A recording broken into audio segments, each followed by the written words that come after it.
তুমি কোনো চিন্তা করো না, উকিলের সাথে কথা কছি 1 মাসের মধ্যে তোমার জামিন করে দিবি।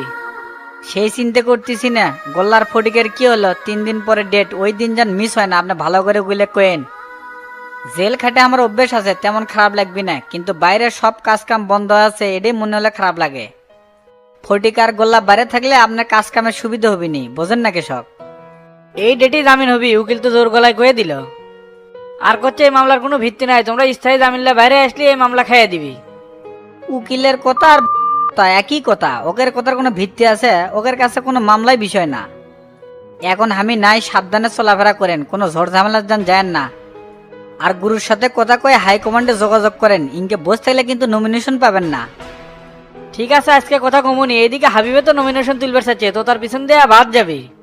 তাহলেই তো খেলা জমবি, দুইজনের মধ্যে যখন গ্রুপিং হবি জনগণও তখন ভাগ হয়ে যাবে, আর আপনার রাস্তা তখন তেলতেলা হয়ে যাবে। তাই বসে না থাকে ওয়ার্ক করা শুরু করে দেন, এখন প্রত্যেকটা সময় কিন্তু গুরুত্বপূর্ণ। ঠিক আছে, শুরু করে দিমুনি। আমি না তোমার জন্যই ঝামেলাত পড়ে গেছি, তাছাড়া তো আমার অত চাপ নাই। আমার জন্য এত চাপ লওয়ার দরকার নাই, আপনার যেটি যেটি সমস্যা আমাকে কবেন, এখান থেকে কাজ করে দেবো। যেভাবে হোক এমবি কিন্তু হয় লাগবে, এই টার্গেট মাথায় রেখে সামনে আগুন। ঠিক আছে, আজ তাহলে গেলাম, পরে আবার দেখা হবে নি। আচ্ছা যান, আর আমার বাড়িতে না খোঁজ খবর নেন, কেউ যেন কোনো টেনশন করে না। ঠিক আছে, লিখছি তো, তোমার কোনো চিন্তা করা লাগবে না।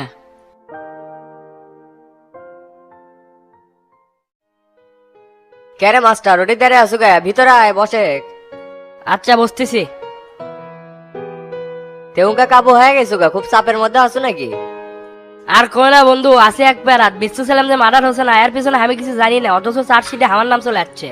রাজনীতি তো আমার পেশা না, আমি একটা মাস্টার মানুষ, বাপ দাদা রাজনীতি করেছিল দেখে রাজনীতি করি। তোতা ওসিক কয়ে আমার নামটা ঢুকে দিছে। আমার দোষ একটাই, আমি শফিক আর শামসুর সাথে রাজনীতি করি। তুমি এটা কও দোস্ত, তুমি যতদিন আমাকে ডাকছো আমি তোমার ডাকে সাড়া দেইনি। তোতা আমার ভাল লাগে না, তাই ওর সাথে আমি মিশি না, এটাই কি আমার দোষ? তোর যে আরো চিন্তা ভাবনা রে, কেটা কোটি নাম দিছে সেটা নিয়ে তুই পড়ে আসো। ওর থেকে কিংকা করে বাড়া লাগবে সেই চিন্তা কর। পাতাল মুখ চিন্তা করে লাভ আছে, সোজা মুখ চিন্তা করা লাগবে। শামসু দিক, শফিক দিক আর তোতাই দিক, যাই দিছে তাই কি শিকার হবে? এই ঘটনাটা তো আমাকে আগে গলে হলো নি, কালকে ওসির সাথে দেখা করে আসলাম, ঢিসমিস করে দিলাম নি কালকে। ওসি আর কোনো কাম করতে পারবি না, মামলা এখন কোর্টে উঠছে। এখন কাল পরশু উকিল আমাকে জানাবি কবে হাজিরা দেওয়া লাগবে। তাহলে দোস্ত আর কি করার, কয়েকদিন জেল খাটে আসো। রাজনীতি করলে এলে একটু একটু হয়েই থাকে।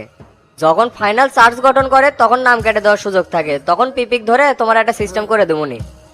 আর ঘটনা হচ্ছে এবার কিন্তু আমি এমপির টিকিট নিচ্ছি, তুমি যার সাথে থাকো সমস্যা নাই, কিন্তু আমার ভোটটা এবার করে দেওয়া লাগবে। দলের নমিনেশন যাই আমি তারই ভোট করে দেবো, আমি তো আর দলের বাইরের কেউ না। যদি তুমি নমিনেশন পাও আমাকে ডাকাও লাগবে না, তার আগে আমাকে তুমি পাওয়া যাবে। শুনলাম তোতাও বলে নমিনেশন নিবি, ওই হলো তোমার কাছের ছোট ভাই, ওই নমিনেশন পেলে কিংকা হবে? রাজনীতির মাঠে ছাড় চলে না, ওই আমার ছোট ভাই ছোট ভাইয়ের জায়গাতে থাকবে, দল দলের মতোই চলবে। পার্টি সেক্রেটারির সাথে কথা হয়ে আছে অলরেডি, এখন শুধু ঘোষণা করা বাকি। আর তোতা নমিনেশন চাইলেই কি নমিনেশন দিবি? পার্টি বোঝে না কেটা যোগ্য ব্যক্তি। আজকাল টাকার কাছে সবকিছু অসহায় ভাই, মোটা অঙ্কের টাকা মারলে ওই নমিনেশন পাওয়া যাবে না। টেকার গরম আমাদের কাছে দেখা লাভ নাই, ওই যা মারবি তার ডবল টাকা মারমু, পাগলামো করে লাভ আছে?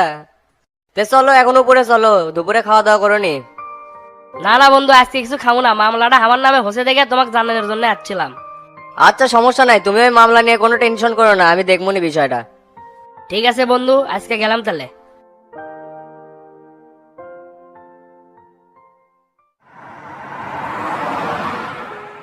তে রাতুল, বগুড়াতে তুমি কতদিন হলো আসো? তাও তো 4-5 বছর হলে আছে। কও কি, অনেক দিন হলোই তো তাহলে আসো। তে আগে কোথায় ছিলা? পঞ্চগড়ে আইন ব্রাঞ্চে ছিলাম। পঞ্চগড়ে তো আমার অনেক বন্ধু বান্ধবী ছিল, আমি ওখানেও 2 বছর ছিলাম। তে বগুড়াতে কি তুমি পরিবার সহ থাকো নাকি একা? রাত দিন 24 ঘন্টা ছুটে বেড়ান লাগে, পরিবার নিয়ে থাকার সুযোগ আছে নাকি স্যার? পরিবার গ্রামের বাড়িতে রেখে যাচ্ছি, সাথে রাখলে রিক্সও মনে হয়। একলা জীবন আর ভাল লাগে না, তাও তো বাস্তবতা মেনে নেওয়াই লাগবে। বগুড়া সম্পর্কে তোমার ভেতরে তো খুব ভীতিকর পরিবেশ দেখতেছি। তা এর আগে কি কোনো ভেজাল গন্ডগোলের ভেতরে পড়ছিলা? এখানকার মানুষরা সুবিধার না, ঠেলাত পড়লেই পাশার চাকু মারে। আমাদের অবশ্য বার্মিসের উপর অভিযান চলতেছে, দেখা যাক কি হয়। ঠিকঠাক মতো কাজ করো, যার কাছে বার্মিজ পাবা তাকেই জেলে ঢুকাই দিবা, কোনো ছাড় নাই। এই শহর সম্পর্কে আর কি কি জানো বলো শুনি। রাজনীতি সিন্ডিকেটে জড়িত পুরা শহর, এখানকার রাজনীতি গ্রুপিং খুব ভয়ঙ্কর। ক্যাসাল গন্ডগোল মানেই খুনাখুনি, বিশেষ করে শফিক গ্রুপ আর তোতা গ্রুপ, এগরে অত্যাচারে পুরা শহরের মানুষ অতিষ্ঠ। এরকম একটা মূল দায়িত্ব থেকে এরা যা করতেছে এর জন্য তো দলটাই নষ্ট হয়ে যাচ্ছে। সময় সুযোগ বুঝে সবাইকে সাইজ করা হবে। তা কোপা শামসুর বিষয়ে কি জানো? কোপা শামসু তো এমপি আসিল স্যার, এলাকার যত উন্নয়ন দেখিচ্ছেন সবগুলা তার জন্যই হচ্ছে। সামনে যে একটা হসপিটাল দেখলেন ওটা শামসুরই করা, অর্ধেক কাজ হয়ে বন্ধ হয়ে গেছে। বিভিন্ন ঝড় ঝামেলার মধ্যে তার দায়িত্বগত দিনগুলো পাড়ি দিচ্ছিল। কিছুদিন আগে তোতা গ্রুপের একজন মার্ডার হলো, সেখানে শামসুর লোক ইনভলভ থাকায় শামসুকে 1 নাম্বার আসামি করছে। সেটা নিয়ে তো শহরে প্রচুর তোড়পাড় হচ্ছে, ঠাপটুপ দিয়ে ঠিকঠাক করছি। তার মানে তুমি কি বলতে চাচ্ছ শামসুকে এই মার্ডারের সাথে জড়িত ছিল না? মামলার বাদী তোতার ভাষ্য হলো শামসুর নির্দেশে এই হত্যাকাণ্ড সংঘটিত হয়েছে, যার কারণে শামসু জেলে পড়ে আছে। সামনে নির্বাচন, তার আর বাইরে থাকা হলো না। ও বুঝলাম। আচ্ছা, যেই ডাক্তার ময়না তদন্তের রিপোর্ট দিছে তাকে কি হাসপাতালে গেলে পাওয়া যাবে? হাসপাতালে তো পাওয়া যেতে পারে, না পাওয়া গেলে সমস্যা নাই, তার বাসা আমি চিনি। তাহলে হাসপাতালে চলো, আমি ওই ডাক্তারের সাথে দেখা করতে চাই। আচ্ছা স্যার, যাচ্ছি।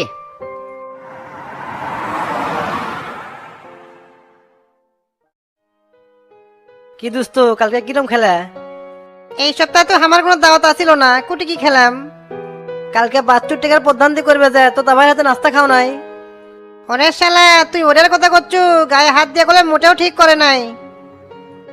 টেকাও দিবি না, সাবারে গেলে মারবি, দেশে আইন কানুন বলতে কিছু নাই। আইন কারণ সবই আছে, কিন্তু মামু লাগবি, মামু ছাড়া কারো কথাই শুনে না।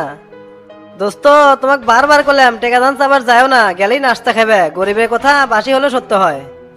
যাই হোক, টাকা পয়সা কাছে আসলে দিয়ে দেওয়া হবে নি, তোমার এই ছোটখাটো বিষয় নিয়ে দালালি করা লাগবে না। কথাবার্তা হলে ঠিক করে কয়, আমি কি থানার যা দালালি করেছি বে? একই মার্কেটের দোকান, বারবার এসে ঘেউ ঘেউ করেছে, তাই গেছিলাম। ওটি আমার কোনো স্বার্থ নাই। তোগের মতো কারোর টেকা তুলে দে অর্ধেক খামু, অল্লি কাম আমি করি না। দেখমুনি বাচ্চু আর তুমি কতবার সেনা হয়ে গেছে, টেকাটা তুলো। একবার যদি ভাই এমপি হয় না, টেকা পাঠাতে দেবুনি। এই শালা, তোকে খালি মানুষের টেকার উপর লোভ, সারের মুখ থেকে টেকা নুসু। গোলায় যদি কাটা বাজে না, কাটিয়ে বার করা লাগবে নি। সময় থাকতে পরিবর্তন হয়, তার মধ্যে করিস নাই বিয়ে। কে রে, তোর সাথে কার বিটিক বিয়ে দিবে? নাই কোনো কর্ম, নাই কোনো ভবিষ্যৎ, এরমকে চলতে থাকলে বিয়ার ভাগ্যে জুটবি না। তুই আর আমি বন্ধু মানুষ, আমি 2 সালে বাপ, আর তুই এরম সুসামু করেই দিন পার করছ। বিয়ে করেই তো তুই বুড়া হসু, দেখ তো আমি বিয়ে করি নাই, এখনো টসটসে যুবক। এ সুসা, তুই যে কলু আমার কর্ম নাই, আমি রাজনীতি করি না, ওটাই আমার পেশা, ওটাই আমার নেশা। ওই পেশায় কেউ মেয়ে দিবি না। আজকালকার মানুষ রাজনীতি করা ছেলেবেলে পছন্দ করে না। তার মধ্যে তুই তো নেতা না, নেতার চামচে। নেতা হলে তাও মানুষ হলে গুনতির মধ্যে তুলনি। তুই মার এমনি খাইস না, কোথায় তোকে মার খাওয়ায়? তুই বন্ধু থেকে আজকে বেঁচে গেল, অন্য কেউ হলে ঘুষিতে পারে ফেল দুন্নে। তবে তোর কপালে অসিরেই দুঃখ আছে রে, দেখি এবার তোর কোন বাপ বাঁচায়। সামনে ভোট দেখে ঠাসি মেরে বসে আছি, তাছাড়া কত মানুষকে সিপির তুললাম নি, দেখে পারলো নি। এর থেকে তুই যা তো, তোকের উপরে আমার বহুত রাগ আছে। মেলা মারছু, অল্লি প্রতিশোধ কি আমি নেবো না? সময় সব সময় একরকম যায় না, এই কথাটা খেয়াল থুস। চুপ করবে শালা, কোলে এখনই ঘুষি দিলাম। থাক, চলে গেলাম, আর লুল্লি এলা কম কে বেরেস।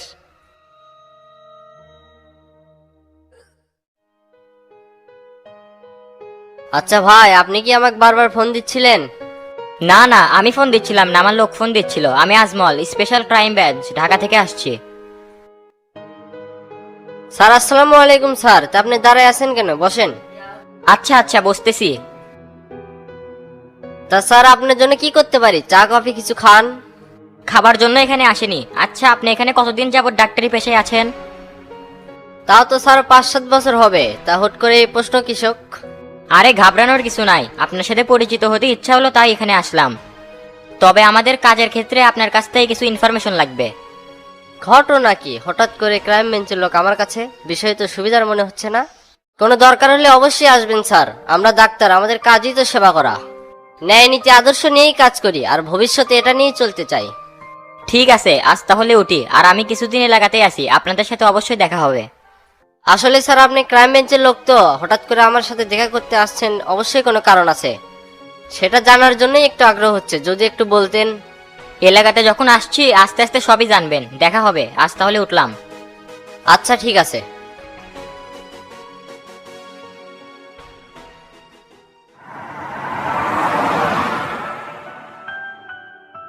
ঠিক আছে ভাই, টাকা পয়সা কোনো বিষয় না, কিন্তু নমিনেশন আমাকে যে করে হোক পাইতেই হবে। আমি তো এলাকাতে ওয়ার্ক করা শুরু করে দিছি, লোকজন তো খুব পজিটিভ। এমপি হিসেবে আমাকেই দেখতে চায়। আপনি শুধু আমাকে দোয়া করে দিবেন, আপনার পদধূলিটা খুব প্রয়োজন।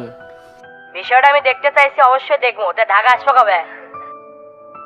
আপনি যেই দিন ডাকবেন সেই দিনই যাবো, আপনার ফোনের অপেক্ষাতেই তো আমি আছি।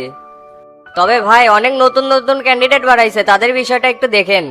বললেগেও ভিসা পাবি না, আগে উড়িয়ে দিবনি। তুমি সামনের সপ্তাহে আসো। আর ফোনে এত কথা বলা যাবি না, এখন রাখলাম, সরাসরি কথা হবি নি। আচ্ছা লিডার, রাখলাম তাহলে। আসসালামু আলাইকুম। ওয়ালাইকুম আসসালাম। ক্যারে রাব্বি, কি খবর? কালকে তো কতবার দেখলাম, কুটি আসিল। মহানন্দার মাঠে চুল কাটলাম, ওটি তো ফটিক ভাইও আসিল। ভাই আপনাকে যে সুখ হচ্ছে, মেডিকেল থেকে তো বাড়াচ্ছেনই না, সে বুক সব কাম করে দিচ্ছে। শামসু ভাই কয়ে আমার সিটটাও এটি কাটে নেন নাকি, আমার ওটি সেই ফাপল লাগে, আপনারা নাই। সামনে রবিবারে হামাগরে জামিনের ডেট, মাঝখানে মিশে এই 2 দিনের জন্য সিট কাটে তুই কি করব? জামিনের ডেট মানে আমারও নাকি? হবে, হামাগরে সবারই জামিন হয়ে যাবে। ওস্তাদ ভিতরে আসার আগে সব সিস্টেম করে আসছে। এই মামলার যাবতীয় যত খরচ আছে সবই ওস্তাদ বহন করিচ্ছে। আর কালকে কিন্তু তো করে খাবার পাঠানো ছিল পাসু। ভাই পাসি, ও আমি জান দিয়ে গেছিল। তাহলে ভাই সিট কাটার দরকার নাই, আমি একটু ওস্তাদের সাথে দেখা করে আসি। জেলে ঢোকার পরে দেখাই করা হয়নি। আচ্ছা যা, আর আমি একটু ক্যান্টিন থেকে ঘুরে আসি, গলা খুসখুস করিচ্ছে, একটু চা খাওয়া লিখবি। আচ্ছা যান।